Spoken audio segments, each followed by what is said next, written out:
Hello mechanic, જોઈ લો આજે અમે તમારી માટે લઈને આવી ગયા છે બુલેટની બેન્ડ પાઇપ. જોઈ લો અહીંયા આ રહેવાનો છે એનો પાર્ટ નંબર. ઓલ્ડ મોડલની બેન્ડ પાઇપ છે અને એ રહેવાની છે એમઆરપી. અને આમાં એ રીતની કંઈક ક્વોલિટી મળતી હોય છે. જોઈ લો, આ બુલેટ ઓલ્ડ મોડલની બેન્ડ પાઇપ છે. એ જ રીતે બતાવી દો કેમેરામેન આ સાઈડ. આ રહેવાની છે બુલેટ ક્લાસિકની બેન્ડ પાઇપ અને આ રહેવાની છે એની એમઆરપી. અને આ રીતની કંઈક રહેવાની છે એની ક્વોલિટી. જોઈ લો,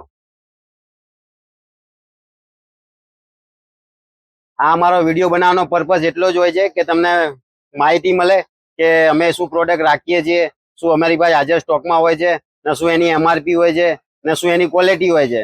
એટલે તમને ઈઝી રહે કોઈ બી વસ્તુનું આઈડેન્ટિફાઈ કરવી. એના માટે જ અમારો વિડીયો બનાવવાનો પર્પઝ હોય છે. અમારી પાસે હાજર સ્ટોકમાં બીડીએમ કંપનીની પણ બેન્ડ પાઇપો મળી જશે, સિલ્મેનની મળી જશે, એચકેએમની મળી જશે. એમાં સેન્સરવાળી જોતી હોય તો બી મળી જશે, ડબલ સેન્સરવાળી બી મળી જશે. એ બી અમારી પાસે હાજર સ્ટોકમાં જ રાખીએ છીએ. એ બી આ રીતની કંઈક એની ક્વોલિટી હોય છે. જોઈ લો, બતાવી દઉં. આ સિલ્મેનની રહેવાની છે, આ એચકે ની રહેવાની છે, આ રિબોનની છે, જે1 સિરીઝ જે આપણે કહીએ છીએ એની. આ રેગ્યુલર ક્લાસિક BS6 ની છે, આ એચકે ની છે. આ રીતની દરેક બેન્ડ પાઇપો બુલેટની આપણી પાસે હાજર સ્ટોકમાં અવેલેબલ હોય છે.